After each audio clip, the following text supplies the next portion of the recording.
Тэгэл хоёлаа. За сайхан авчиж гэнэ баяр хаа. Манай нутгаар янз сайхан уу? Яг одоо тэгэл ямар ч яс нэг тэнгэрийн цаг ирж явах баг ирж гэн гээд итгэл зүтгэл байж гэн тий. Хэлээд явахгүй. Сайхан цаг ч бас ирж гэнэ. Гэхдээ яг нөгөө сайн юм би болж эхэлж гарахад жоохон бэрхшээл байдлаар таны маань ажил урагштай байна уу? Урагштай. Сайхан. Ер нь одоо нэг жоохон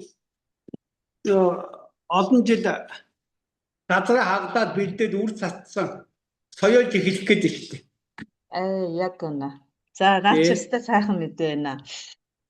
Олон жил хөрсөө бидсэн гээд хөрсөө хэдэн жил бэлдвэ баярх байх. Тэг одоо ил бол 16 дахь жилдээ орж байна. Тэрний өмнөөс нь 70 гээд үзвэл 20 жил болчиход байна шүү дээ тий. 20 жил. 20 жилийн хугацаанд хөрс сайхан болоод өрөөд соёолж ин соёолоод ишин гараад дээшээ тэнгэр лөө тэмүүлтэл хугацаа байна. Одоо ишин гараад ирсэн гэж үзэж байна та. Би ерөнхийдөө нөгөө соёолоо цохойдог штэ. Би соёолоо цохоогаад эхэлчихлээ тий. За штэ. Яг тэгж соёолоод үндсээсээ үр соёолоод гарч ирж байгаа нь хүнтэй ярих юм бол ихтгэл байгаад байна баяр хаа. Та маш чухал зүйлийг бүр үндсээр нь хийж байна. Тэгээ нийгмийн харилцаанд орохоор ялангуяа ихэд алдагдчихтэй гэд бүр шүүр салмаар зүйл нь хүндээ итгэх байгаад байна. Энэ одоо бүр хамгийн чухал асуудал юм болов уу гэж хараачлаад ах юм. Энэ тухайд тий. Зөвлөлт одоо дээр нөгөө Наган богоотын бичсэн номон дээр нэг 3 үндсэн яг нийт 9 эрдэм байгаагаас 3 нь бол бүр суур эрдэм бөгөөд цаанаа бол философийн 3 хүчтэй урсгал гэж тайлбарж ирсэн шүү дээ. Ам философи, итгэхүй ухаан, гурвлын онд 3 гэж. Тэгэхээр амьдрал бол итгэл дээр л тогтд юм байлээ. Хайр дээр биш. Чухамгүй итгэл дээр эхний нөхөр хооронд ч гэсэн итгэл анд нөхөд нэг отог овогч байд юм уу? За тэгээд төр ард түмэн хоёрын хооронд ч гэсэн дандаа итгэл. Тэгэхээр итгэл гэдэг юм байхгүй бол хүн өөрийнхөө нөгөө удмын сүнснээс ой санамжаас салаад явчихдаг. Нэгэнт удмынхаас итгэл нь байхгүй өөрийнхөө итгэлээр амьдрахгүй тохиолдолд удмынхаа сүнснээс сална гэдэг бол чон байхаа болоод одоо баавга байхаа болд юм эсвэл шоргож явахаа болно гэсэн үг шүү дээ. Итгэл чинь явж ирсэн яг тэр хүний удамшиж ирсэн шашныхаар сүнс гэдэг нь өөрөө итгэл байгаад байгаа байхгүй юу? Тэгээ тэрэн дундаасаа харин зүгээр нөгөө сайн муу тэр мэдээллийн итгэл учраас сайнын түүж тухайн ам өөр дээрээ сайн мемори буюу тэр ой санамжуудаа өөрийнхөө итгэл болгож амьдрах юм бол зөв амьдрчдаг. Тэр өөртний удамшиж ирсэн ой санамжууд дундаасаа сайнын түүхгүйгээр дарих уудаг, завхаардаг, худлаа хийдэг, хулгай хийдэг маягийн тэр ой санамж буюу сүнсийн мэдээлэлд дагаад амьдрчих юм бол итгэлээрээ биш. Одоо нэгс манайхны өвд эцсийн ухаанд байдаг шашинч байдаг нөгөө чөтгөр альбын тэрэндээ баригдана гэсэн тэр ойлголтойгоо явчихж гэсэн үг байхгүй юу? Тэгэхээр за ингээ хүний харилцаан дээр даа ялангуяа авахаар тантай харилцаж байгаа, танд итгэж байгаа монголчуудын дотоод ертөнцөөсөө гарч ирж байгаа тэр нэг нүдэнд үзэгдэж гарт баригдахгүй за гүүр гэд хэлчихэж болохоор санагдаад байгаа байхгүй юу? Тийм хүмүүс одоо танд жишээ нь итгээд за өв уламжлалаа яриад байх юм өрнөдөөс орж ирсэн ухаантай ингээд хослуулад яг л бидэрт хэрэгтэй зүйлийг яриад байна гэдэг нь зүгээр нэг тийм хийсвэр бишвэр дотоодоосоо ургаж гарч байгаа зүйл юм байна гэж харагдаад байгаа. Нөгөө нэг хэрж байгаа хүмүүс маань өөрөө цаад нөгөө өөрийнхөө мэдрэмжийг хэлээд байгаа. Дотоод өөрийнхөө итгэлээрээ буттайгаа нөгөө итгэлээрээ хоорондоо шүтэн барилгуугаар шүтгүүгээр холбогдоод энерги холбоонд ороод ирэх гэсэн үг шүү дээ. Тэгэхээр энэ талдаа аягүй чухал нэг суур зарчим манад алдагдчихад байгаа. Сүүлийн одоо нэг 500 жил. Тэрний үеийн нөгөө төр гэдэг маань өөрөө хэдэн хүний итгэлийг дааж чадж байгаа түүгээрээ эренбэлэгддэг Тийм албан тушаал гэсэн үг шүү дээ. Тий. Өөрөөр би одоо жишээ нь 1000 өрхийн итгэлийг авсан ахуй амьдралыг авч явдаг бол ахуй тэрийн 1000-ийн ноён гэсэн үг. Түмэн өрх надад итгэж ивэл амьдралаа ахуйгаа итгэж ивэл би төмтийн ноён гэсэн үг шүү дээ. Тэгээ эн чинь нэг талдаа юу хэлж байгаа нэхэр жишээ нь Баяргууд өнөөдөр 100000 хүн итгэж ивэл тэр 100000 хүний итгэлийг би хизээ яаж даах юм гэхээр тэр 100000 хүний итгэлийн хариуд нь тэр 100000 хүний бүх тэр итгэлийн хүнээс юу хүсэж байгаа. Тэр бүх зовлонгийг би даах чадвартай. Өөрөөр 100000 хүний зовлон даах хэмжээний чадвартай байх хэрэгтэй болчихдог байхгүй юу? Тэгэхээр 100000 хүний гэр бүл хэрүүл уруул үр хүүхэд ах トゥ хамаатан садны зодоо нүдэн одоо юу байдیں۔ Бодит амьдрал дээр байж болох бүх тэр зовлонгийн бүгдийг хураагаад тэрэнд нь уурж одоо стресстэж тэгээ тэрнийг хажиглаж тэгээ хайшлах биш.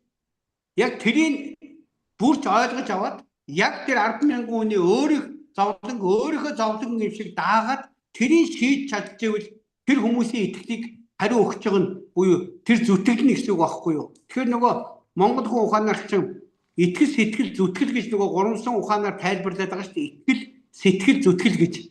Тэгэхээр хүмүүс надад итгэж байгаа бол хэдэн хүн итгэсэн тэрэнд таарах хэмжээнийхээ сэтгэлийг би төрүүлж өгөх ёстой. Өөр миний сэтгэл тэр хүмүүсийн итгэл. Би хэн нэгэн хүнд итгүүл тэр хүн надад зөрүүлж сэтгэл өгөх байхгүй юу? Өөрөөр итгэл сэтгэл хоёр хоорондоо зөрчиж нэг хүний итгэл нөгөө хүний сэтгэл тэр хүний итгэл миний сэтгэл тэгэд хамтын зүтгэл байж энэ чинь үр дүнд хүрдэг. Яг манай Монгол хүн ухаан бол энүүгээр агуу байхгүй юу? Тэгээ бодохоор за ингээд танд 100000 хүн итгэлээ 100,000 хүнд итгэлээ яг төгс төгөлдөрт нь биш төгс биш ч гэсэн итгээд байгаа нэг чухал байгаа даа тийм ээ. Одоо шинэ 13-р зуунд их хаанд маань бүтэн зөвхөн одоо хамаг монголчууд юм уу туур тусгаар тэ эсхий туурхтан туур тусгаар энэ төргээд их монгол гэдэг ингээд тэд нар биш шүү дээ. Нийтээр бүгдээр их хаанд маань итгэдэг. Хэрвээ их хаан тэнгэр болчвол дахиж их хаан төрж өөртөө авчирч энэ их эзэн Чингис хаан шиг минь авчирч чадахгүй гэдэг байсан учраас тэр олон хүн итгэдэг байсан учраас ямар ч харуул хамгаалт хэрэггүй зөвөр захын их Монгол улсын хил хязгаараар нэг жоохон сэжигтэй ч юм уу үйл явдал өрнө хүн орж ирэхэд зөвөр донхно цөөрэ мэт хааны ордонд хүрээд ирдэг. Ард түмэн өөрөө итгэдэг хаана бүр хэдэн саяулаа хамгаалдаг байсан байхгүй юу? Тэгээ тэр тогтцоо бол ихтэй юм нөгөө дээр битэрийн ярьж идэг шиг 720 жилийн мөчлөгтөө нэг сэрэгдэг. 2160 жилийн мөчлөгтөө нэг хүчтэй сэрэгдэг юм билээ. Тийм үсэж яг үеийн үед бол итгэл дээр суурьсан төр байх боловч бүр абсолютли тийм нийтээр үнэмлэхүй олноор итгэдэг байх ч өөрөө бас тодорхой тэнгэрийн цаг юм билээ. Тэр сайхан абсолют тэнгэрийн цаг одоо ер нь тохиож байгаа гэж харж байна уу та? Яг нагаан богоо өтер бол тооцоод 2040 он хавцаа гэж нөгөө 60 жилийн мөчлөгөөр нь тооцоод 360 жил 720 жилээр нь тооцоод нөгөө өгсөж өөртөө өгсөх буюу байгалийн үеэр уулнаасаа доошоо урууддаг оюун санааны хувьд бол дээшээ өгсдөг тэр сүнсний идэвхжилттэй сэрэлттэй итгэлээр болон бусдын итгэл дээр суурьсан төрөө байгуулдаг нь 360 жил дараа нь биеиндээ итгэхээ болоод доройтоод нөө далайхан дээшээ өгсөж биднийг уулын оройроо шахаад бид нар болохоор нөгөө нэг оюун санааны хувьд хамгийн их бэлтгэгчин уваагүй биеиндээ худлаа хилдэг яхаас буцахгүй тийм оюун санааны доройтолд ордог гэсэн зөрсөн мөн уулынхаа дээшээ бит амьдралаараа шахагдаж дараас нөгөө далайхан өгсдөг тэгсэн мөртөө хоорондоо болохоор оюун санааны хувьд бол бүр доошоо унаад доройтлынхаа хамгийн доод зэгтээ очдог 360 жил гэх. Тэр 360 жил нь одоо ерөнхийдөө төгсөөд миний баримжаагаар бол нэг 10 гаруй жилийн дараа монголчууд оргил үедээ хүрээд тэгээ цаашаа нөгөө Мандан Бадартай 360 оргил үеийн юу юм гэхээр нөгөө оюун санааны оргил ба бодит амьдралын бүр хамгийн ёроолтой хүрнэ гэсэн үг шүү дээ. Хамгийн бодит амьдрал хамгийн ёроолтой хүрэхэд зөрж оюун санааны хүчтэй тэсэрч буюу нөгөө итгэл идэг дээр суурилсан төрчин өөрөө дахиж бадамдаж авсан гэсэн үг байхгүй юу? Тэгэхээр итгэл гэдэг нь бусдад өгч байгаа зүйл биш, өөртөө өгч байгаа зөвшөөрөл одоо тийм зүйл гэж ойлгогдоод байна шүү дээ. Ер нь Яг Монгол ухаанаар энийг ингэж байгаа. Нэгдүгээр хувь хүний итгэл, хувь итгэл, тухайн амьны итгэл. Баяр хүү юм уу золоо гэдэг нэртэй ам байгаа ш битэр чинь. Тэгэхээр энэ ам өөрөө итгэлээ авна. Тэгээ энэ итгэл дээр одоо жишээ нь англиар нь цөмөр юуг нь хэлээ л да. Итгэл бол trust байхгүй, trust. Тэгэхээр монголгүй ухаанаар чинь итгэл найдвар горилго гэж хүний бусдаагаа харьцуулан өөрөө өөрийгөө үнэлж байгаа үнэлж чинь 3 энерги байгаад байгаа. Итгэл, найдвар, горилго. Итгэл гэдэг нь бол шүтгэн ухаан, шүтлэг. Найдвар гэдэг бол religion буюу шашин гэсэн үг. Тийм үү? Горилго гэдэг бол нөгөө мөргөлчин байх маягийн. Бурхны зургаад хэлдэг штеп. Номон сүсгэлэн үү, бурхан сүсгэлэн үү, номон сүсгэлэн үү, багшид сүсгэлэн үү гэж 3 хэлдэг штеп. Тэгэхээр бурхан сүсгэлэн үү гэдэг нь бол итгэлээрээ амьдрдаг хүмүүсийн нөгөө ерөнхий төвшинг илэрхийлж байгаа. Номонд гэдэг нь бол нөгөө сүсгэтнүүд гэсэн үг. Дундаж нөгөө найдвараар амьдрэх төсөд багшид гэдэг нь бол нөгөө гордож амьдрдаг буюу мөргөлчд гэсэн үг байхгүй юу? Тэгэхээр англи үгээр нэг тодорхой юм билээ. Trust, believe, hope гэж hope.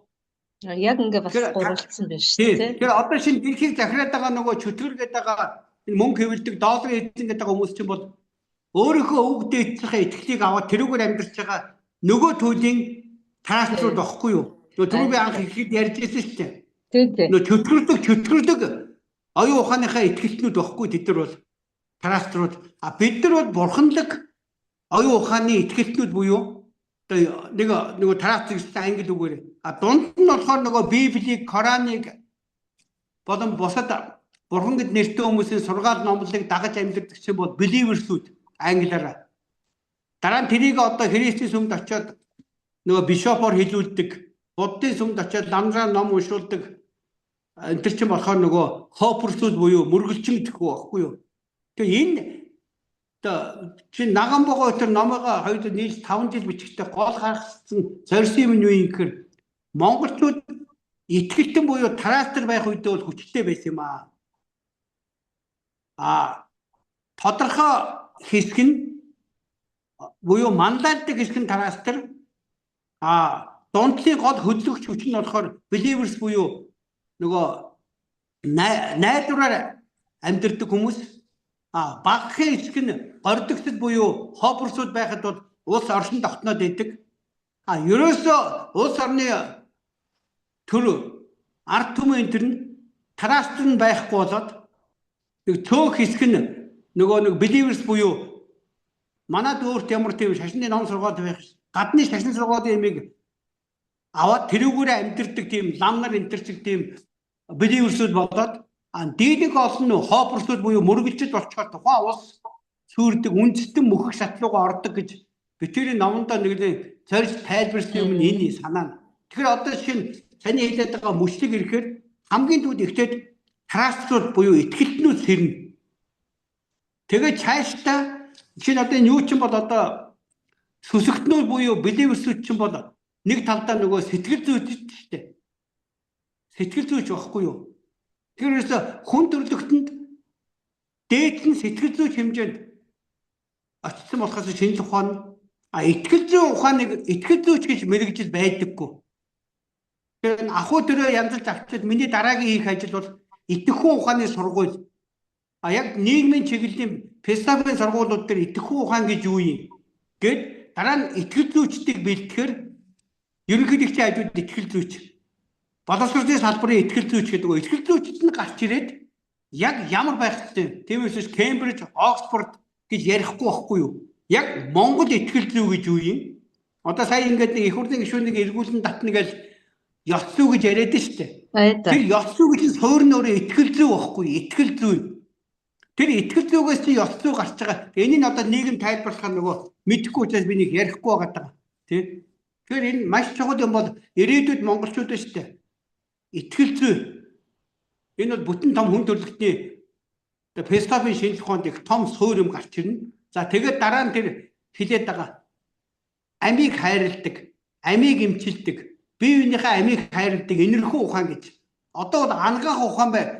Эрүүл байх тухай номлоод байгаа болохоос биш. Яг энэрхүү буюу хүний амийг амч өөрөө 3 юм багдаг шүү дээ. Нэгнийхээ сэтгэлийг эмчилнэ, биеийг эмчилнэ, амийг эмчилнэ. Тэг могоц яг энэ амийг эмчлэх гэдэг бол амчин өөрөө сэтгэл ба биенээс болж доголдоод идэг учраас яг энэ гурван холбоонд нь тиймээс нэг сэтгэл эмчлээ биеийг хайчихгүй, бие эмчлээ сэтгэл нь хайчихгүй. Тэгэхээр тэр чинь амь нь өөрөө сэтгэл бие хоёроо амь оруулж байлгаад байгаа. Амь байхгүй бол тэр тухайн залуу ч юм уу баяргүй бол амьгүй байх юм бол би тэр сэтгэл бие байхгүй байхгүй да. Тэр нөгөө Монгол хүн ухааны амь гэдэг байгаа ойлголт.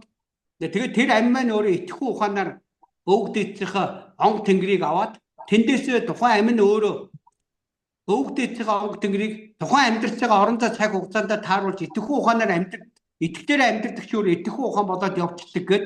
Тэгээд бүх юмыг дандаа горомсон холбоонд нь амь бие сэтгэл, итгэл сэтгэл зүтгэл ч гэдэм үү. Тэгээд явчихвал бид нар буцаагаад тэгээд эртний сайн залуу ирээд ярьж байгаа тэр нөгөө Эрдэнэгоо номч гэсэн гурван онлоор энэ гэж супер нэгдэн он төр байдаг гэж ярьж байгаа. Би Эрдэнэгоо номыг бол сайн гүйцэд үзээгүй учраас. Гэхдээ яг зүгээр ерөнхийдөө Эрдэнэгоо юмыг харахад бол бас том тэнгэрийн тайлал юм харагдаад байдаг. Мэдээс хуур нь гурван онолтой учраас саяны байдлаар тайлагдж байгаа. Тайлал нь хийгдсэн байх хэрэгтэй тийм. Яг нэг та яг суурийг нь хэлчлээ. Одоо хүний хүчрхэг байхын за 5 твд байгаа хүмүүс төв твдэл өөрөө өөрийнхөө хэлээр өөрөө өөрийнхөө орон зайдаа эзэн байгаад ах шиг байгаа юм. Зүгээр ингээ харахаар одоо монгол хэлээрээ хоёулаа ойлголцож байгаа учраас би танд итгэл төрөөд зөндөө олон хүн итгэл төрөөд ингээ таны номлож байгаа манлайлж байгаа хэсгийг чи ингээ дагж байгаа шүү дээ. Ягаад гэвэл энэ дээр л одоо яг учир зүй буюу цаана нь байгаа за гүн ухаан гэд хэлчихээ тэдгээр зүйлүүдийг ойлгоод хоёулаа монгол хэлээрээ яриад байгаа учраас энэ ингээд нарийн гэж хэлж болмоор. Гэхдээ нүдэнд үзэгдэж гарт баригдахгүй мөртлөө яг амьдралд ингээд боддоор бид нар тохиолдод байдаг зүйлийн тухай хоёулаа ингээд яриад байгаа байхгүй юу. Тэгэхээр монгол хүн одоо монгол хүндээ итгээд монгол хүн сайн сайхныгаа яриад явах юм бол одоо нөгөө хүсэж байгаа тэр цаг хугацааг богиносгоод сайн сайхан зүйлийнхаа төлөө нэгдээд хэдүүлээ явчих болмоор юм шиг санагдаад байгаа байхгүй юу. Тэгэхээр одоо яг наад дээр тий сайн наад уушрал ингэ тасч байгаа. Сая нөгөө ярьж байгаа дутуу орхид тайлбарчих. Тэгээ саний хэлдэг нэгдэл гэдэг үг биш үү? Нэгдээд явчихна гэх. Тэгэхээр наа чи нэлийн сүүлийн яг нөгөө голомтыг гадын асаагаад хамгийн анхны голомт тойр сууж байгаа бүр дээд ангиллын итгэгчнүүдийн тухай ойлголт байхгүй юу? Нэгдэл гэдэг бол. Наад яг задаргаагийн чи асуух гэдсэн байна. Тий, тэгэхээр ингэж хов хүний итгэл эхлээд. Би чинь одоо монголчууд хамгийн дээд оюун санаатай өвгдээд чинь өвийг тээж яваа. Шашныхаараа сүнсэн монгол ухаанаар ой санамжинд байгаа хүмүүсээ. За тэр ой санамж дундаасаа жоохон зөв бодоод зүтгэхэд ах юм бол тэ ой санамжаасаа ухаж аваад ах юм бол ой ухаан болчихно. Тэр ой ухаан дундаасаа үе ингээд бүр бусдад байдаггүй нөгөө хүн чинь ой санамж дундаасаа ухаж аваад ой ухаан болгоод тэрийг бусдад ойлголцоод ойлгож шиднэ гэсэн үг шүү дээ. Одоо бид хоёр ой ухаан ухаж авсан ой санамжаас ухаж авсан ой ухааны хоорондоо шидж байгаагаа нөгөө бөмбөг шидээ ойлгодог шиг ойлголцож байгаа ой хүн байхгүй юу? Тэгэхээр нөгөө нэг хувь хүний итгэл маань одоо битүүрийн хоёр итгэл нийлэхээр эв итгэл болчихж байгаа. Эв итгэл. Эв гэдэг бол итгэлээрээ нийлж байгаа хүмүүсийн тухай ойлголт болохоос биш. Бүлэгдэж хулгай юм уу? Бүлгэлж их орноо тонж байгаа тийм бүлэглийн тухай ойлголт биш байхгүй. Яг чухамгүй итгэлээрээ нэгээс дээш хүн байх юм бол эв болчихж байгаа. Гэхдээ одоо битээр ингээд монголгүй ухаан дээр хоёулаа нийлээд итгэлээрээ эв болчихсон байж хаад дараа нь битэрт нийгмийн амьдрал юм уу ахуйн амьдралд орж ирэхэд тодорхой өөр асуудлыг шийдэх болно шүү дээ. Тэгэхэд битэртэй төстэй бас тэр асуудал дээр хоорондоо эвэлчихсэн итгэлээрээ эвэлсэн хүмүүс байх юм бол талтаасаар нийлж ягаад тодорхой бүлхмүүд эв итгэлээрээ дахиад хоорондоо бүлхмүүд итгэлээрээ эвлэх юм бол тийм итгэл гэдэг байгаа. Тэр хов итгэл, эв итгэл гурав байхгүй юу?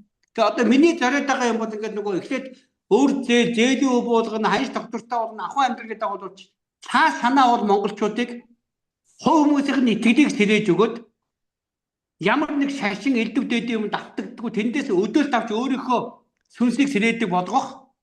Дараа нь тэр сэлсэн сүнсүүд маань хоорондоо эерэг зөв юмар эв итгэл болох. Эв итгэл болсон бүлгэмүүд нь хамтын амьдралынхаа нэмийг шийдэхдээ итгэл болох гэсэн нөгөө удамжлалт нөгөө их хааны хэлсэн үг гэдэг штэ. Сэтгэлийн үед биеийг хайчих уу, биеийн үед хүн нь хайчих уу гэдэг шиг яг тэр төрийг л дахиж байгуулах гал. Гэхдээ өнөө цагт бид нар нөгөө хид их иргэн шээд одуула суурин амьдралд ороод тэр нөгөө байнгын халуун онготой явдаг нөгөө малчин ахуу тэр соёлоос салчгаар чин хүмүүсийн халуун онгууд нь дарагдаад тэгээ гадны янз бүрийн шашин урсгалуудад давхар нөгөө оюун санааны нөгөө төрөмгөлд өртөөд тэгээ нөгөө итгэлүүд нь ингээ бүр гэхдээ итгэл ерөөсөө огт арилдаггүй. Итгэл хизээч арилдаггүй. Энэ бол бүр түгэнд одоо бүх хүн төрөлхтөд үгэн тогтоогдсон юм. Итгэл арилахгүй зөвхөн тэр итгэлийг хэн төхөө хэнтэй итгэлээрээ эвлэхүүл гэж байдаг болохоос биш бусад эрчим энергийг бол арилждаг. Итгэл бол огт арилдаггүй. Тэгээд өөр хүүхдүүд нь өвлөгдөөд удамшаад явж идэг юм байхгүй да. Тэгэхээр энэ дэр одоо би чинь 20 жил амьдралаас үйлдээд энэ ахуй төрийг тэгээд засаж янзлан энэ гадны колоништаас сална ард түмнээ аврна гэж явж байгааг цаад юм бол миний өвгдээд энэ бүтэн миний хүү ажил гэж надад өгч байгаа итгэл байхгүй юу? Одоо энийг би ингээд олон жил тайлбарж ярьж явсаар байгаад сүүлдээ энэ надад итгэдэг хүмүүс хэдийн хэмжээгээр тоо нэмэгдэх тусам бид нар эвлээд эхэлчихэж байгаа байхгүй юу? Тэгэхээр нөгөө хувь итгэл, эв итгэл, итгэл.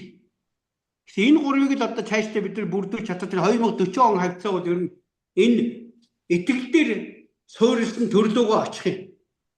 Харин тий одоо ингээ хараад байхад ингэж ажиглагдаад одоо хүн болгоны нүдэнд ажиглагдчихж байгаа зүйл за нийгэмд за 90-ад оноос өмнөх үеэс ихэтэн за тэрнээс өмнөх үе нь одоо бэлэг төгөлдөр хүмүүс нь нийлээд ингээд нийгмийг удирдаад аваад яваад байдаг гэсэн байна. 90-ад оноос хойш одоо ингээд сэхэтнүүд чи хаана байгаа юм бэ? Тэдгээр хүмүүс чинь салбартай байгаа юм бол яагаад ингээд таг дуугаа суугаад байгаа юм бэ? Тэгээ нөгөө эвлэгч нь хайцсан бэ? Доороо бужигнаад байгаа бол тэр юм ойлгоод байдаг хүмүүс нь тэгвэл хоорондоо нэгдэхгүй мүү гэдэг ингээд асуулт гарч ирээд байгаа байхгүй юу? Тэгээ эндээс чинь Баярхуу ахыг хүлээн зөвшөөрөхгүй байна. Батбатхан докторыг хүлээн зөвшөөрөхгүй байна. Гэхдээ тэгээд ингээд юм ухаад мэдээд судлаад яваад байгаа юм бол нийгмийн манлайлж байгаа гэж байгаа тэдгэр хүмүүс нь яагаад нэгдэхгүй байгаа юм бэ гэж хүмүүс асуугаад байгаа байхгүй юу? Энэ дээр ингээд байгаа. Нөгөө оюун санааны асуудал шүү дээ.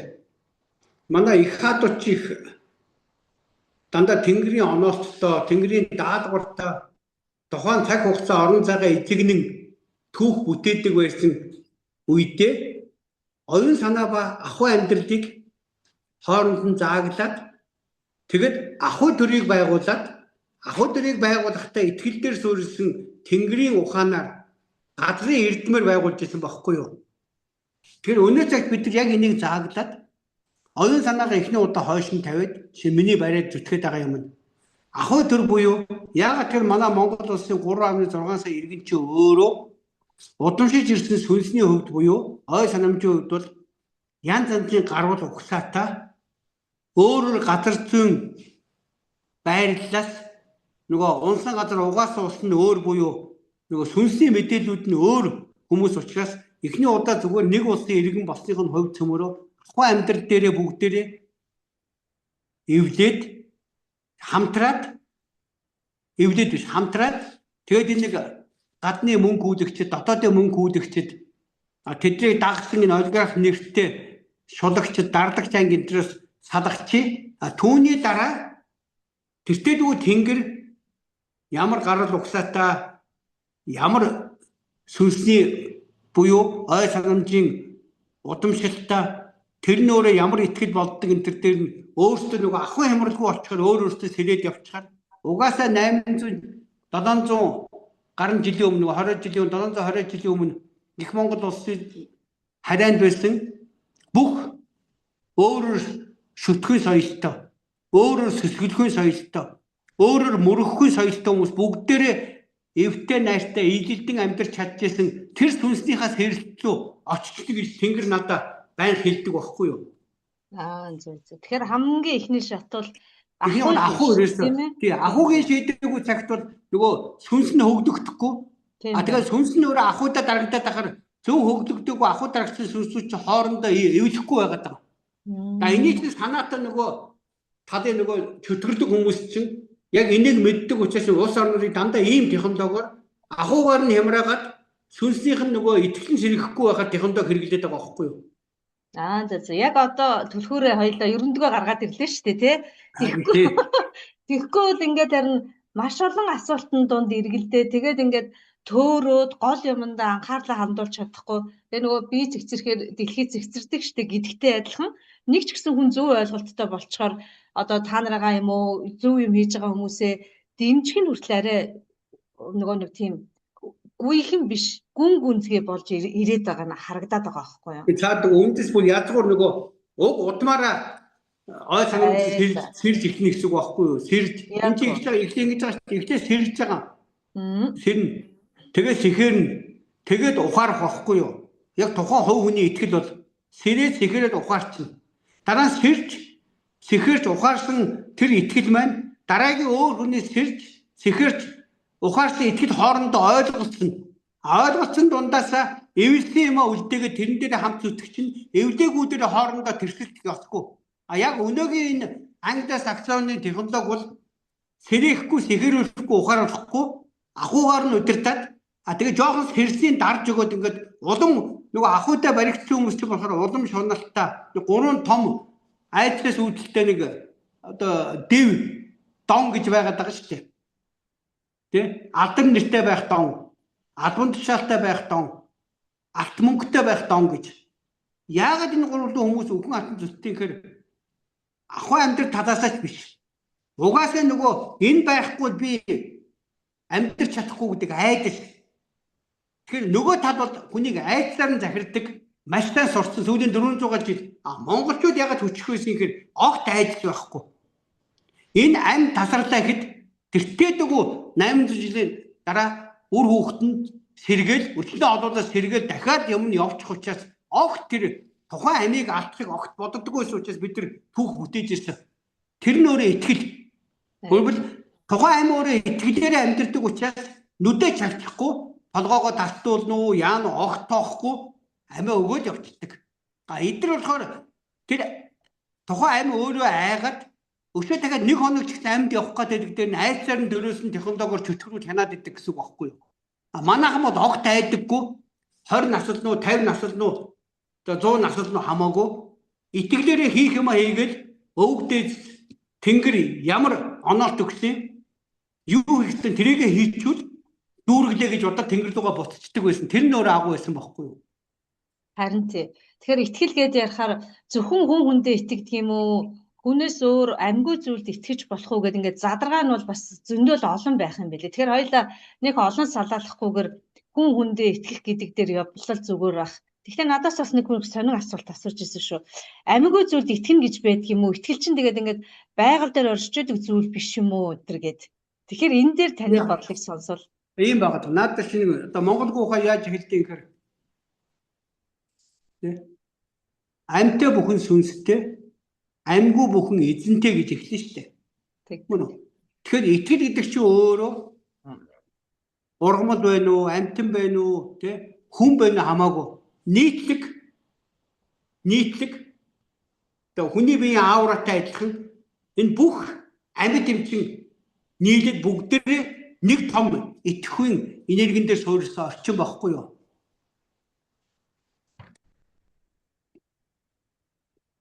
Сонсогдож байна уу? Сонсогдож байна зүгээр байна уу? Тийм сая дундуур дуудлага орж ирээ тий. Тэгэхээр нөгөө миний хэлэх гээд байгаа нь чулууч гэсэн өөрийнхөө итгэлээр л байна. Амьтаа байхгүй юу? Ургамалд өөрийнх нь дээр итгэл байхгүй бол яг л хавар 5 сард нөгөө яргуу гардаг штэ. Тэг яргуу 5 сардаа гараад тодорхой хугацаанд хагдарч унтдаг чинь тэр сүнсгээд байгаа чи итгэл буюу би зөвхөн өөрөө яргуу шүү. Хамгийн түрүүнд би гараад ургаад Тэгээд энэ хамгийн түрд намайг эдсэн хүмүүс амьтад ходоод гидсэн цэвэрлэгдээд бүр өвлжөнгөө байсан тэгээд гис дотоо бүгдийг цэвэрлээд тэгээд дараагийнхаа шинэ ургасан ногоо цэцгээ идэ сайхан амьдрах ингээд өөрөө үүргээ биелүүлээд тэр нь өөрөө тэр яргуу цэцгийн итгэл байхгүй та. Тэгэхээр нөгөө хэлээд байгаа амьтаа бүхэн эзэнтэй амьтаа бүхэн сүнстэй амьгүй бүхэн эзэнтэй гэдэг чинь ургаж байгаа яргуу өөрөө амьтаа. Тэм учраас сүнстэй буюу итгэлтэй. Тастаа дайчвал тэр чинь амьгүй буюу татсан үний эзэн болчихно гэсэн үг байхгүй та. Тэг яг энэ ялгаагаар нэг ойлгочвол саний хэлээд байгаа асуултууд чи айгүй энгийн болчихно. Тийм байна тий. Тэгэхээр за одоо ингээд хүн хүндээ итгэх нэхээр зөвхөн монгол хүндээ итгэх, за шивэд хүнд итгэх. Тэгэхээр тэр нэг гариг ертөнцөөр аль тэвд хамаарч байгаагаас шалтгааллахгүйгээр үг хэлэхгүйгээр за золоо гэдэг хүн чинь нэг иймдээ за ажил дээрээ нэг ингэж ханддаг та гэдэг тэр нэг хандлагаас нь шалтгаалаад юм уу? Эсвэл монгол хүн гэдэг нэг тийм нийтлэгээрээ түүхийг нь мэддэг болоод ч юм уу? Бас нэг тийм ерөнхийлж итгэх гэдэг юм уу? Бас нэг тийм сонин үзэгдэл амьдралд байт юм байна. Одоо гадаад хүмүүстэй харьцаж хахад бусад ингээд олон орны хүн байхад за монголчууд бол итгэлтэй ажлыг маш сайн хийдэг, ажилд маш сайн, цагаа маш сайн барьдаг ч гэдэг юм уу? Гэхээс гадна цаана нь бас нэг тийм одоо ямар холбоо гэх юм дээ. Нэг хахтар юм яриад инээ тэрэ болоод болохгүй мөртлөө монгол хүнд бусдаас арай илүү хандаж байгааг итгэл гэж хүлээж авч болох уу? Яг тэгвэл альч үндэстэн гэд нэрлэдэг байгаа шүү дээ. Нагаан богооч бол үндэстнийг тодорхой нэг газар зүйн байрлал дээр тодорхой усын хасыг сахиж тэр ууж байгаа устайгаа болон амьсгалж байгаа агаартайгаа гიშгэж байгаа хөрсөлтөөгөө шүтэн барилгахтаа тэр шүтэн барилгаа мэддэг янз янзын овг аймаг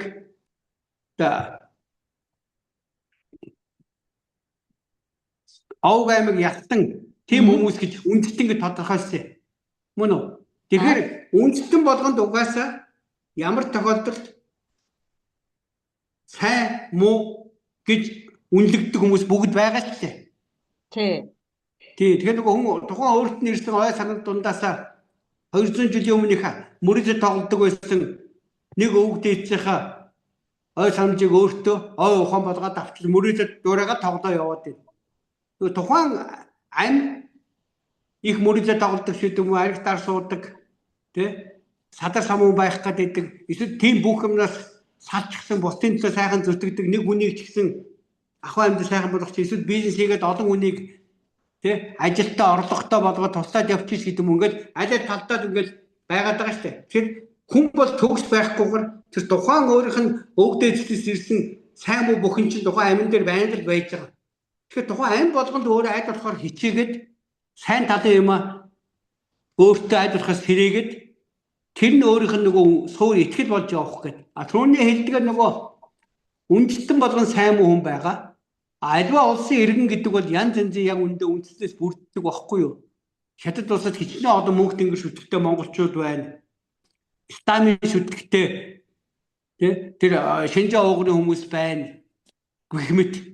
Тэгэхээр тэн дээр нь альва нэг ийм юмыг үндэстнээр нь ялгаж үзэх хэрэггүй. Зүгээр яг хоо ерөнхийдөө нөгөө Монгол ухаанаар бол хүн шинжих эрдэм гэж байгаа. Хүн шинжих эрдэм.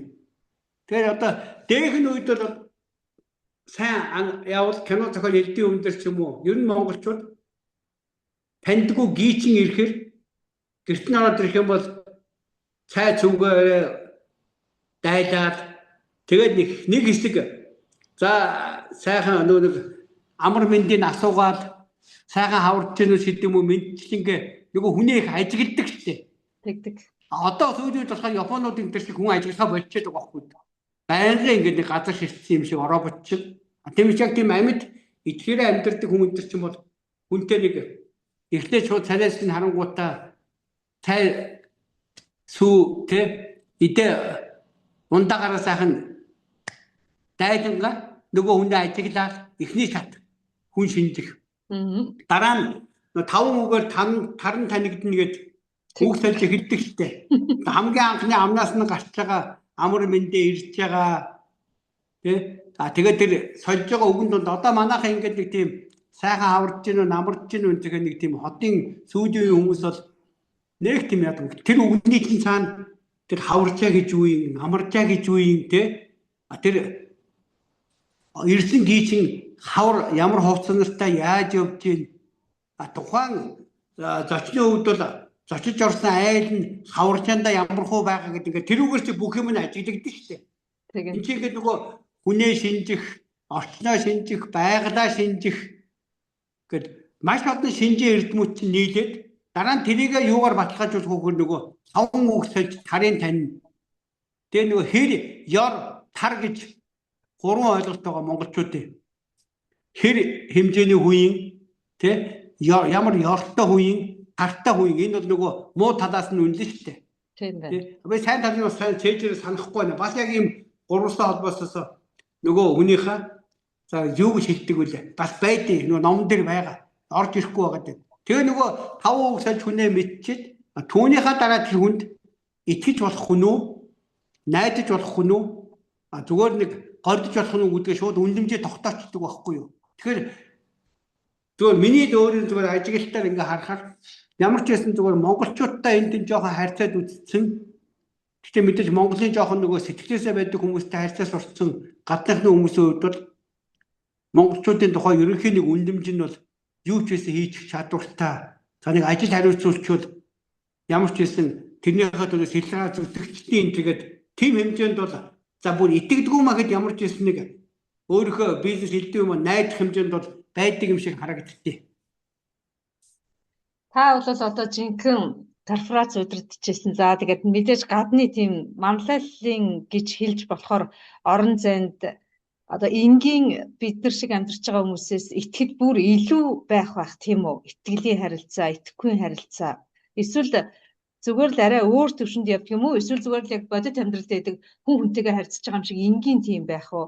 Бизнесийн буюу манлайллын тийм чиглэлд бас арай өөр холбоосоор орж ирэх байх гэж бодогдоод байна.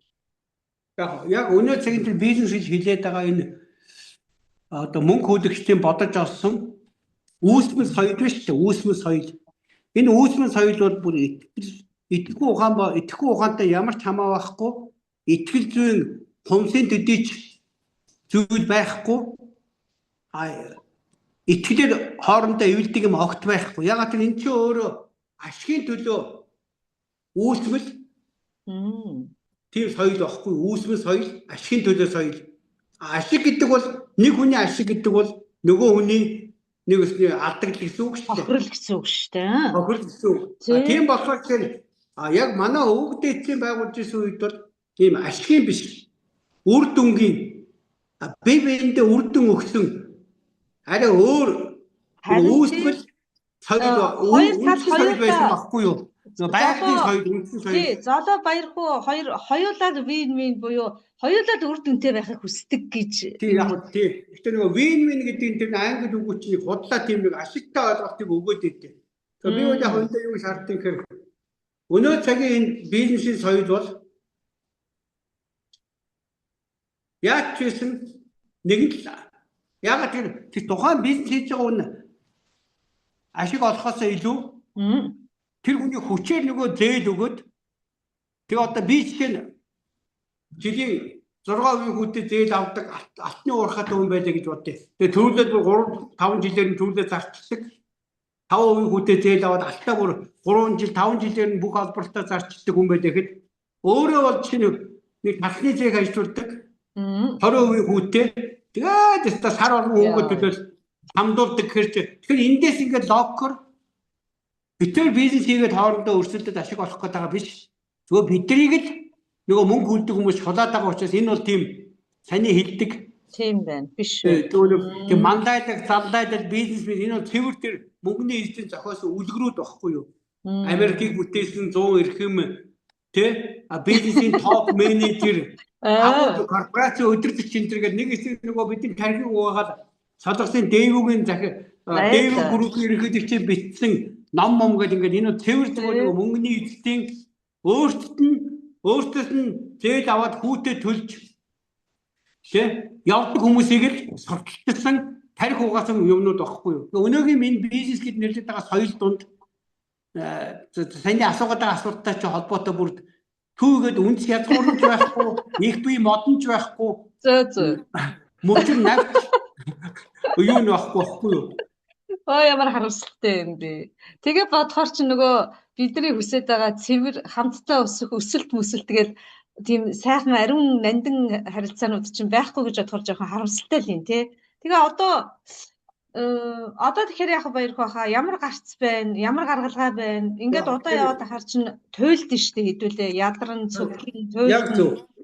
Эний чинь би бол ихтэй жоохон гиндүү маягаар анх 10-аад оноос нийгэмд сонин гээгүүрс ажил эхлэхдээ хүмүүсийнхаа сүнсийг сэрээгээд араас нь сэхэрүүлээд тэгээ хүмүүс маань сэрээ сэхэрсэн хүмүүс маань бусаж өөрсдөө ухдаг болж итгэлээ олж аваад тэгээ хоорондоо ойлголцоод тэгээд ийм засаглалыг хурдан хийчихнэ гэж анх нэлээд гинэн байсан.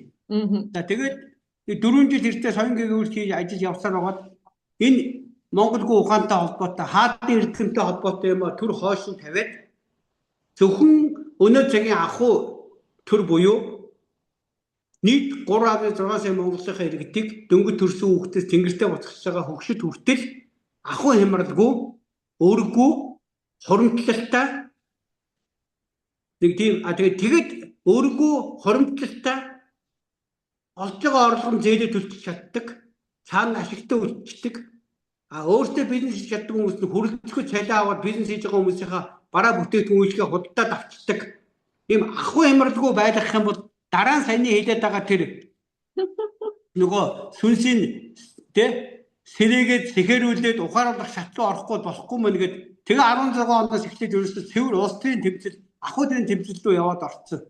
Тэгээ яг тэр нь ч бас зөвцсөн байгаа.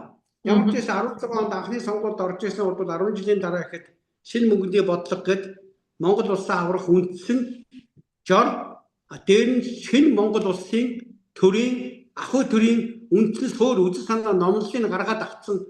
Тэрийг олон түмэнд хүргээд ямар ч байсан нийгмийн тодорхой бүр нэг тийм сэрс сэхэрээгүй ч гэсэн яг өөрийнх нь бодит амьдралаараа яах чарга байхгүй гарцаагүй байдалд орсон нийгмийн янз янзын оюун санааны давхаргын нөгөө одоо ядангуяа тэр найдвар болон горилгоор амьдарч ирсэн өөрсдөө итгэхгүй ухаанаар амьдардаг болгож чадаагүй байгаа хүмүүсийн тодорхой хэсэг нь бол шинэ мөнгөний бодлого гэдгээр нэлээд бас нэг өдөөлт өгөөд за эхнээсээ эхлээд нэг сэрсэн эсгүүд нь сэхэрлээ аваад тэгээ одоо сүүлийн үед маш их холбогд эхэлж байгаа нь ухаарад хоорондоо ойлгох шатлуугаар орж ийн гэж хараад байгаа. Тэгэхээр эхний шатн дээрээс ахуй төрөл юм байлээ. Ахуй төрлийн зөв шийдсэний дараа сая бид нар дараагийн тэр нөгөө хэлээд байгаа энэ оюун санааныхаа сэрэлт, сэхэрэлт, ухаарлт тэмдэглэлээр хүчтэй ороод тэгээд нөгөө бүх Монголын өөрийнх нь сургуулиудад багаас нь эхлээд хүн байх, хүний хорвоод хүмүүнжих гэж юу юм? Хүн болж бодорсох гэж юу юм? Хүн болж хөгжиж хөглөгдөх гэж юу юм? Гэдгийг бүр ухаан орсон цагаас нь буюу ухаан орсон цаг гэж хэлдэг ч хүүхдүүдийг тэр цагаас нь эхлээд итгэхгүй ухаан дээр нь суурилсан хамгийн нийгмийг удирддаг том оюун санааны элитүүд нь бол итгэл зүйчд байхаар тэгж хиймээр юм билээ.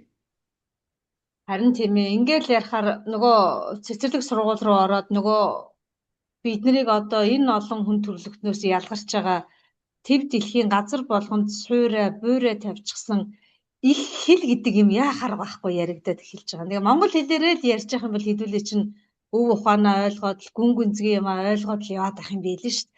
Монгол хэлгүй хэлд орж байгаа хүүхэд нь аав ээжийнхаа яриаг ойлгохгүй дийдээ одоо гээл 4-5 байгаад хэлний бэрхшээлтэй байгаад ирэхээр л та бидийдээ яриад байгаа эдгээр зүйлс хаашаа ухраавал ах юм байлээ. Би урд дээр ахаа явж байгаа багшин дэдэнд багшин дэдийн нэг хэлний багш дайралтад тэгээс хэлж байгаа юм тэр байлээ.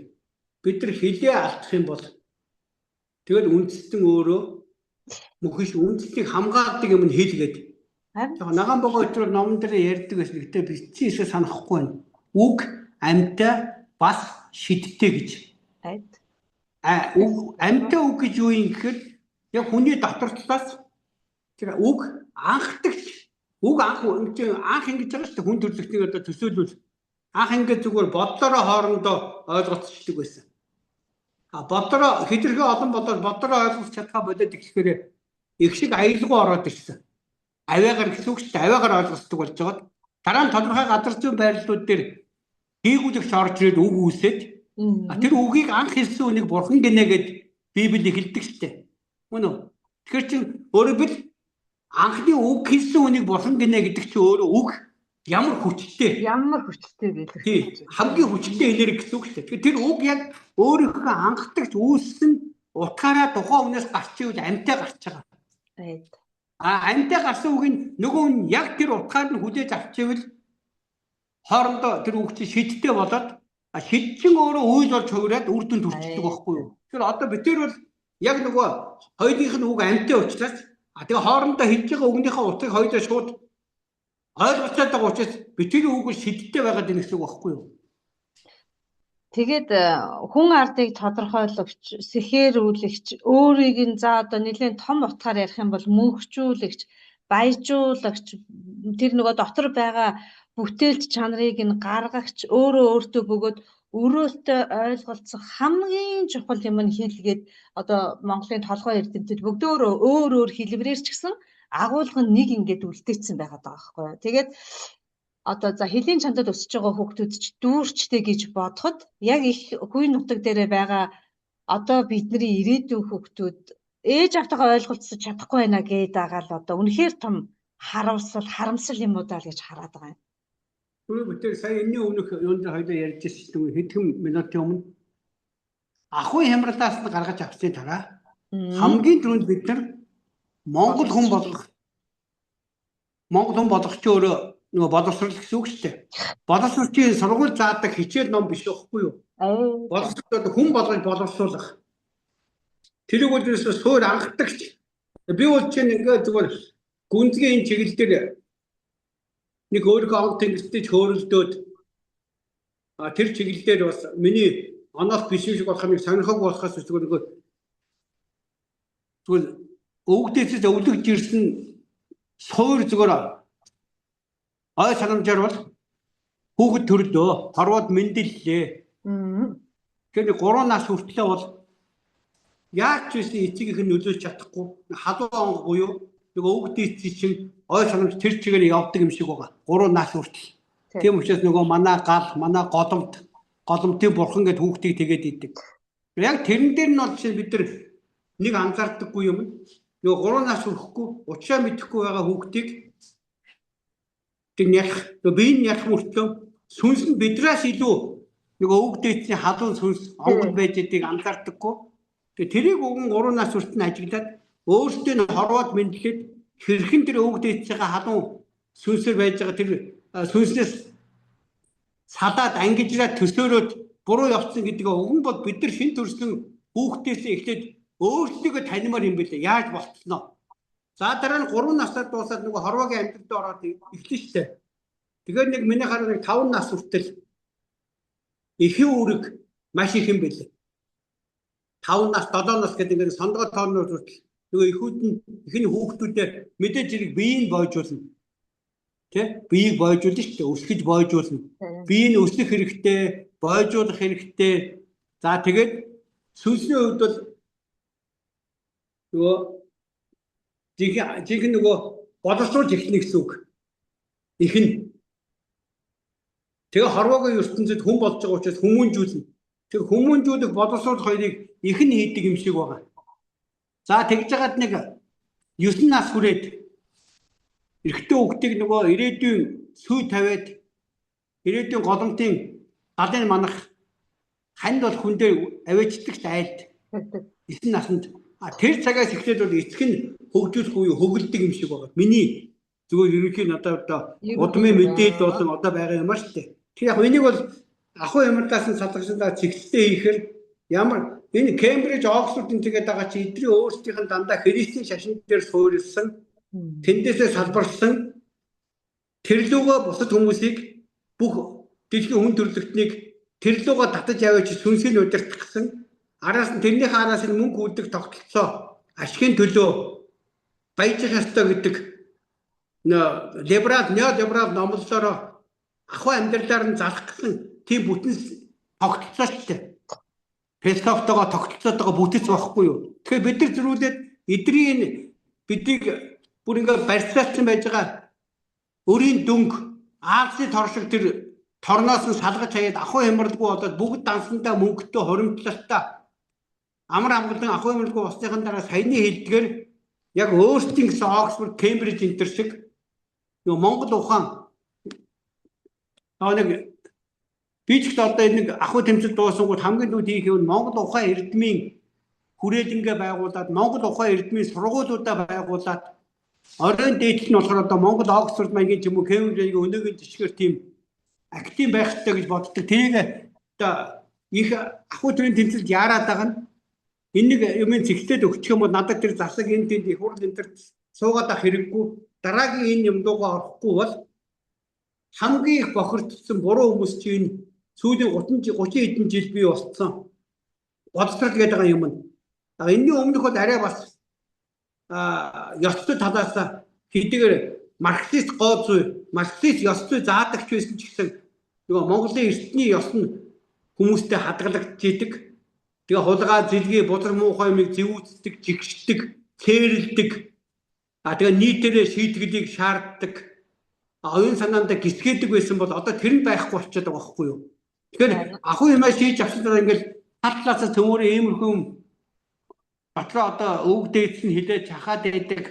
Ингэх ёстой гэж итгэдэг бид нар шиг хүмүүсэд эвэлжиж энийг хийхгүй бас энэ их том юм хүлээгдэж байгаа шээ. Энэ одоо энэ хүмүүсийг өргөө болгохоос илүү чухал ач холбогдолтой Монгол хүнийгээ буцаагаад Монгол хүн болгох, Монгол итгэлтэй болгох, Монгол итгэлээрээ хоорондоо эвэлдэг болгох маш чухал юм байхгүй юу? Монгол хүнээ дэшээ Монголоо хайгаад байна шүү дээ хэдүүлээ харамсалтай нь.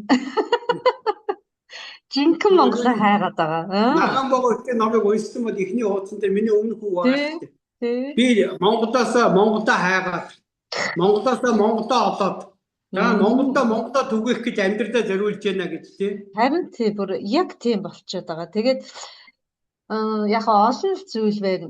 Нэх хүмүүс рүү чихэхгүйгээр өргөө гэр бүлд байгаа хүн бүхэн л хичээмээр юм байна даа л гэж бодсон. Золооч хичээмээр юм байна те. Гэрт байгаа аав, ээж, ах, эх, эмээ, өвөө, удам судар одоо энэ цагт амьдарч байгаа хүн бүхэн хичээж ижил хэдүүлээд хэрэн төрөх юм бэлээ. Тэрнээс биш манлайлж байгаа баярхуу ах хэсэг үлэг хүмүүс за тэгээ тэр бизнесмэнүүд нь болчихно үз, багш нар нь болгочихно үз гихгүй юм байлээ л гэж хараад байгаа шүү.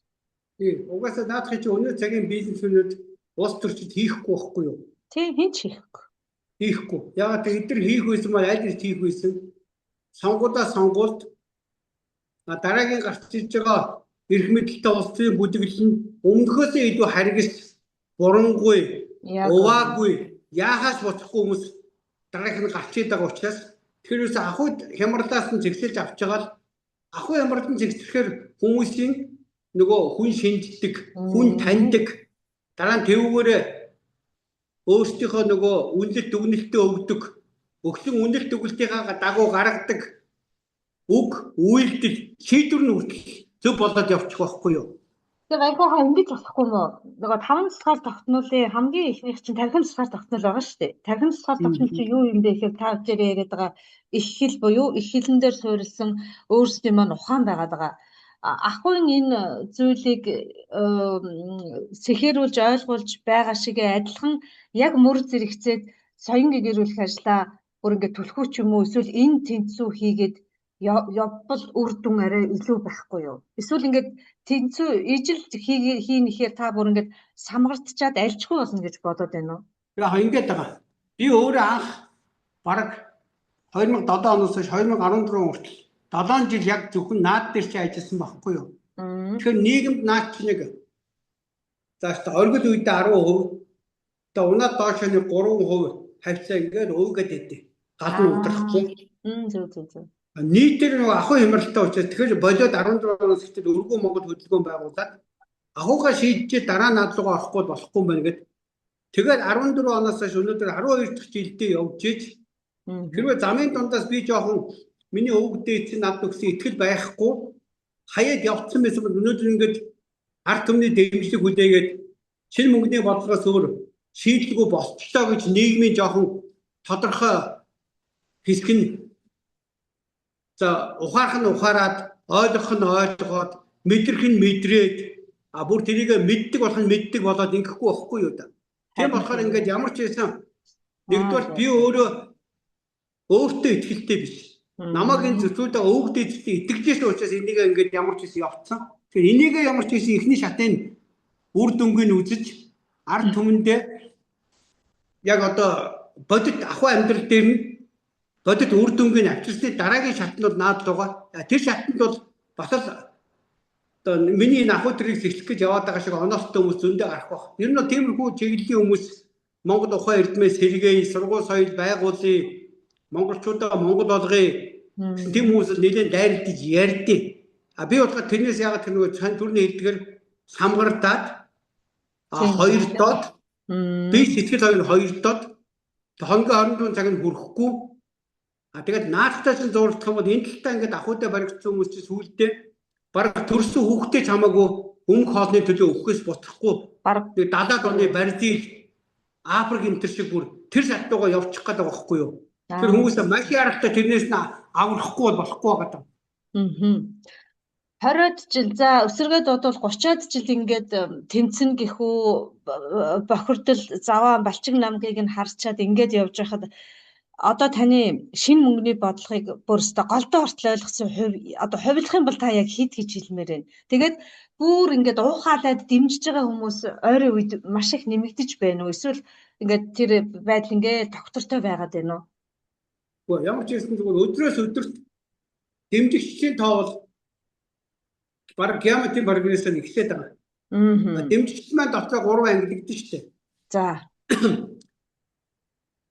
Мэдэрч байгаа хүмүүс. Мэдрэгсэд. Тэ мэдрэгсэд.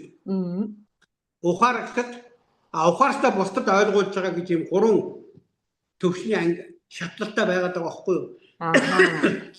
Дийлийнх нь бол мэдэрч байгаа хүмүүс.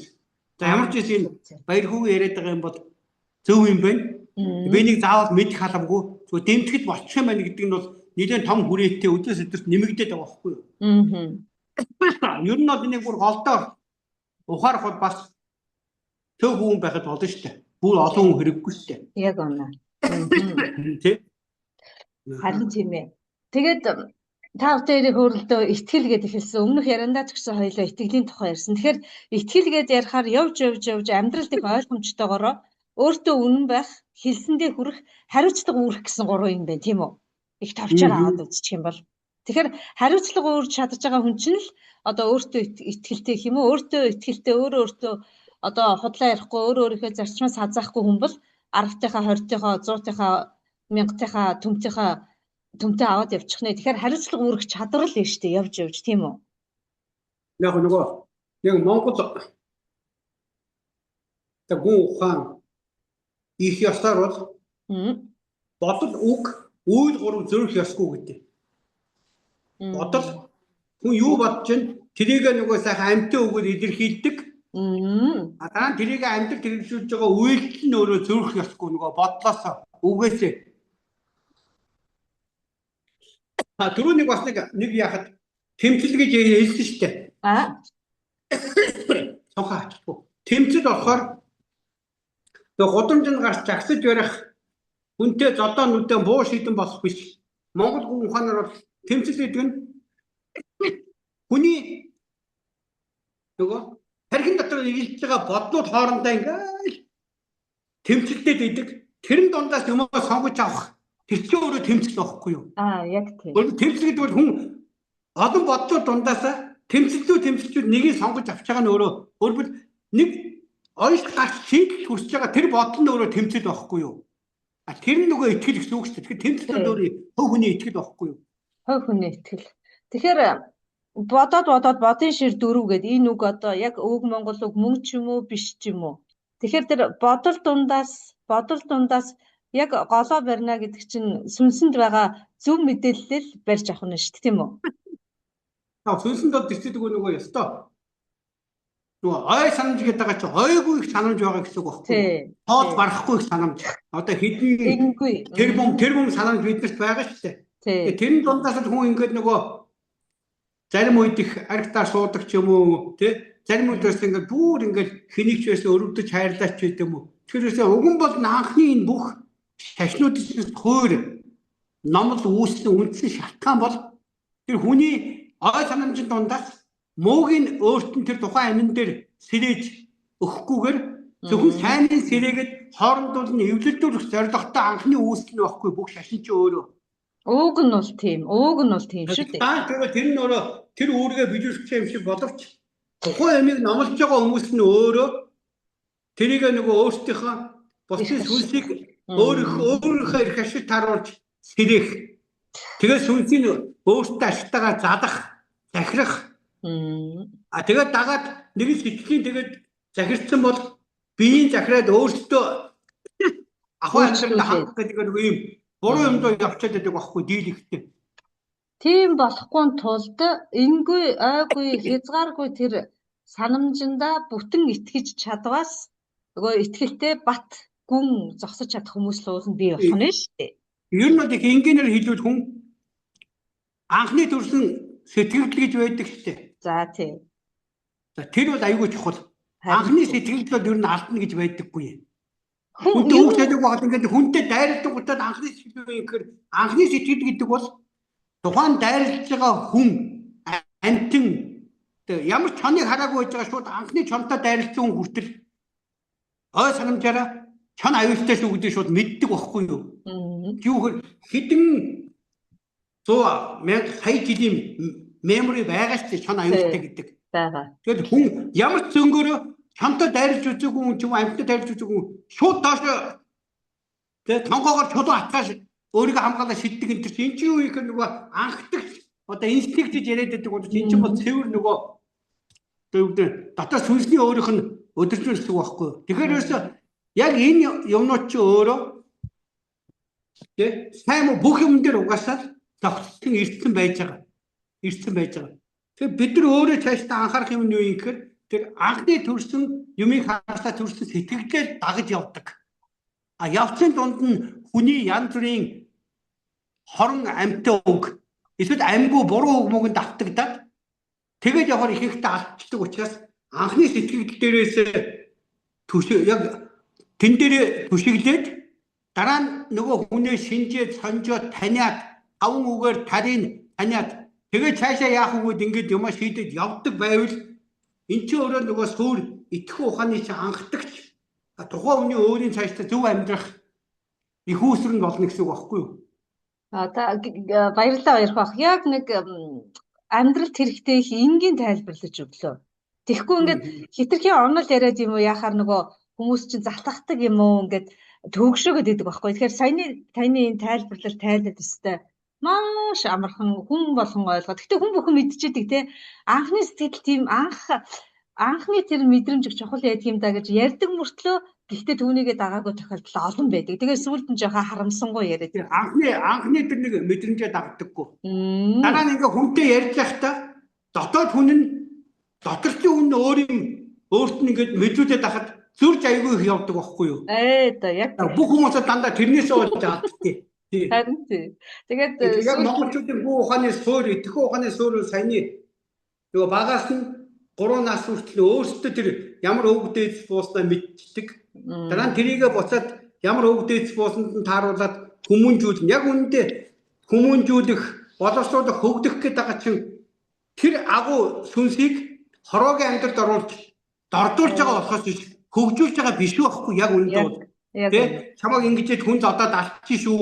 Ингүүлчээ гад түлэгч шүү. Энэ хүн муу хүн учраас тэгэж амьдараа гэдэг яг үүндээ нөгөө ариун сүнсийг чинь бохирдуулж байгаа манайхан болохоор эцэг эхчүүд их тийм арчиг өмиг өөрсдөө гоё хөглөөд гоё болгоод байгаа юм шиг айгүй худлаа буруу юмтай явдаг байхгүй юу? За наадах боловсрын тогтоог бид нар яг энүүгээр нь философиор суурьаар нь өөрчлөх ёстой юм билээ. Та өстө чухал нэг тийм холбоос хөө нюанс хөө сая их чухал зүйл дурдлаа. Тэгээ нөгөө Монгол энэ үгийг би гэхдээ ямар агуулгаар хэлсэн бол гэж бодоод идэгээ. Биеийг нь төрүүлснээс ухааныг нь төрүүлээгүй гээд. Тэгээ одоо зүгээр ингээд бодох нэ.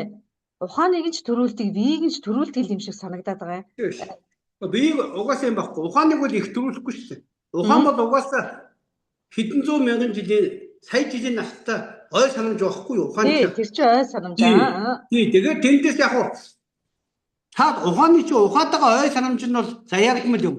Тий, заяагдмал. Тэрийг ухад ойлгодог чадвар сургаж байгаа чи өөрөө тэр боловсрал хүмүүнжил хөглөх эрдмүүд нэг хэсэг байхгүй юу?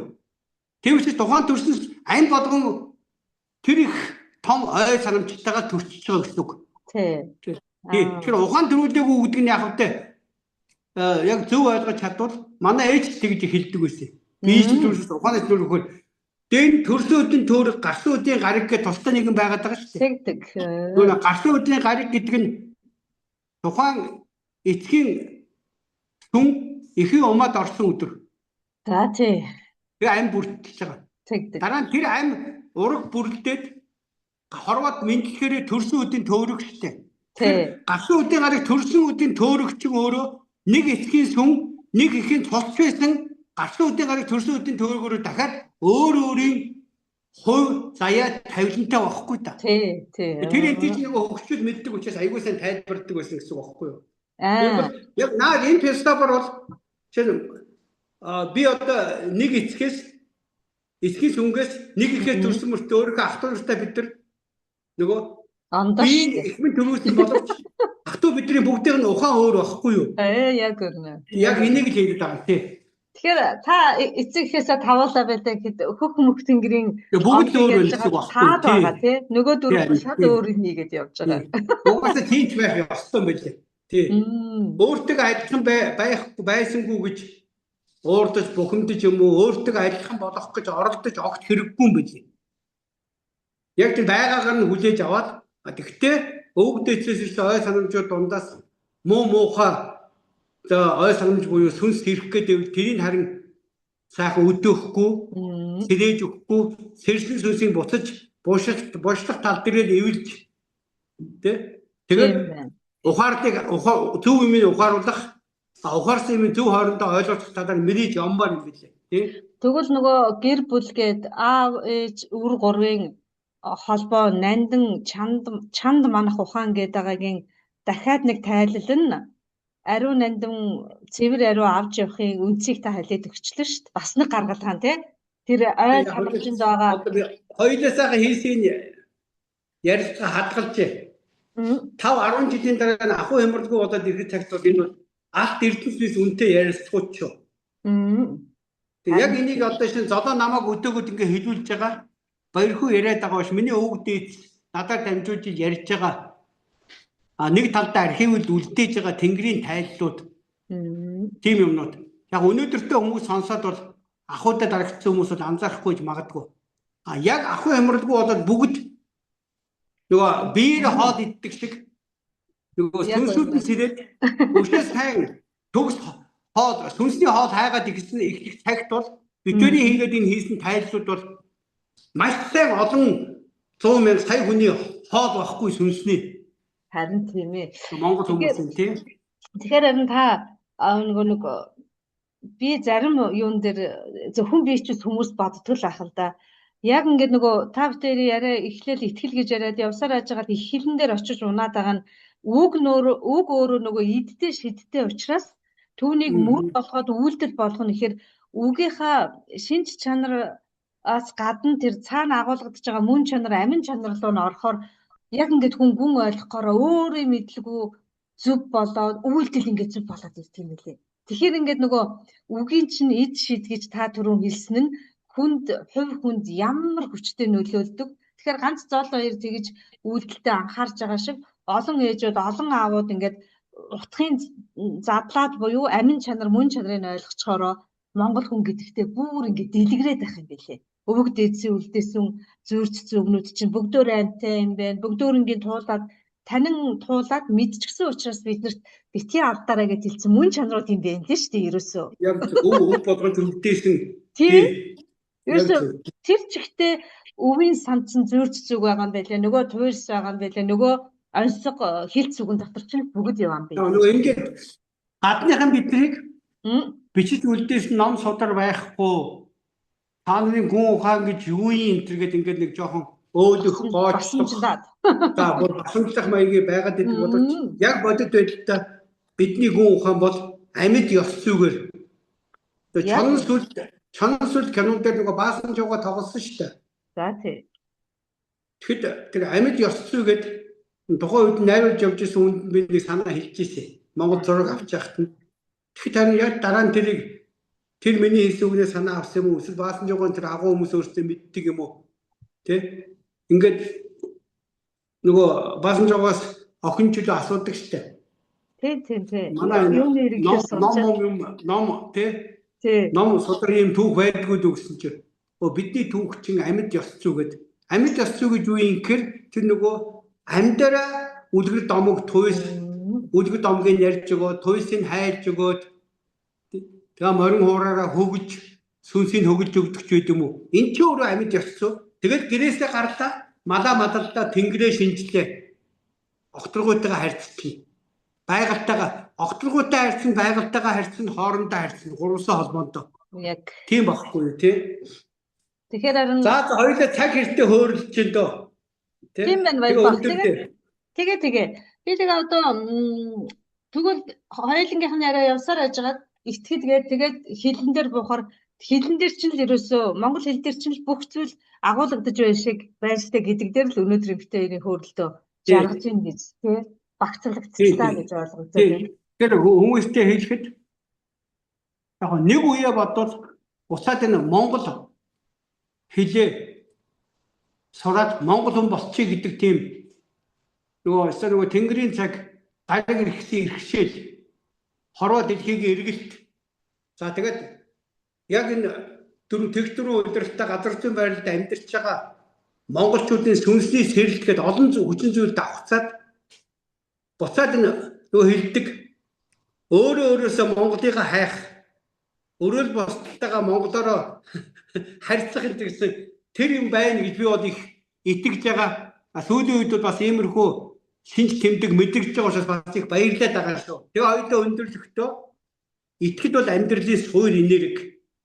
Тэр итгэл хоорондоо юугаар эвэлж ээлж явахын гэхээр агуу их монгол хэлээр амьтаа үгээр шидэн орж ирж тэгээд үг маань өөрөө амин чанар мөн чанар шинж чанартай байдаг учраас хэлж байгаа үгүүдийг анхаарч байгаараа улс төрчдийн үгнүүд бол ихэнхдээ шинж чанартай байдаг. Нийгмийн зүтгэлтийн үгнүүд бол харьцангуй мөн чанарыг илэрхийлдэг. Яг жинхэнэ цэцлийн үг бол амин чанартай байдгийг шүү гэдэг. Ингээ хоёулаа өндөрлөх үү. За тэгээ. Таастай сайхан жаргалаа. Тэгээд урилга илгээхэд цаг ямагт Монгол түмэндээ бэлэн байдаг бүх ажлаа зохицуулаад ингээд сэтгэл зэтгэлээ дэлгэж орж ирдэг баяр бахта үнэнхээр их баярлалаа. Энэ нэрээ хамгийн том бэлэг шүү дээ. Тэгээд задамаас баярлалаа. Тэгээд ас хол сууж байгаа хүн их нутгаа санах тэндээс холбогдоод ойлоо одоо хэд цувралаа ярилцлага хийчихв. Энэ бүхэн сүүлд нь монголчууд маань бас эргэж хэрж Монгол оюун ухаан ой бэлгээ тэр их өвдөх өвдөс ой санамжаас сэрэж сэхэрч ухаардыг олж аваад хоорондоо ойлголцоход тодорхой цаг хугацааны дараа улам их эрттэйгээр хэрэг болж тэгээд эндээсээ өдөөгдсөн хүмүүс нь цаашаа өөрсдөө өшөө хөгжөөгөө дэвжээгээд тэгээ мандаагаад явна гэдэгт итгэлтэй байгаа шүү. За баярлалаа. Тэгээд ярилцлагуудаа сайхан хоёулаа хадгалаад архивлаа сууж шүү. За. Цагт болохоор наад чи өөрөө яг одоо миний олон жил шинэ мөнгөний бодлого яриад одоо нэг улс төрийн нам байгуулад сонгуульд ороод энийг хийх гэж байгаатай адилхан бидний энэ ярилцлага маань гэсэн тодорхой хугацааны дараа яг олон жил хоёулаа 3-4 жил суулгасан хөрс маань удахгүй соёолоод тэгээд Монголоос тэрэх хуучин Монгол тий хамаг Монгол их Монгол улсад харилцсан улсууд хүртэл Монгол хэл соёл гүн ухаан судалдаг болох тэр сайхан цагийг хоёулаа авчирхад бас хөв нэмрээ оруулаа гэж харж шүү. За баярлалаа. Ядаа урам хайрлсанд баярлалаа. Сайхан амраа баярлалаа. За баярлалаа. За сайхан баярлалаа.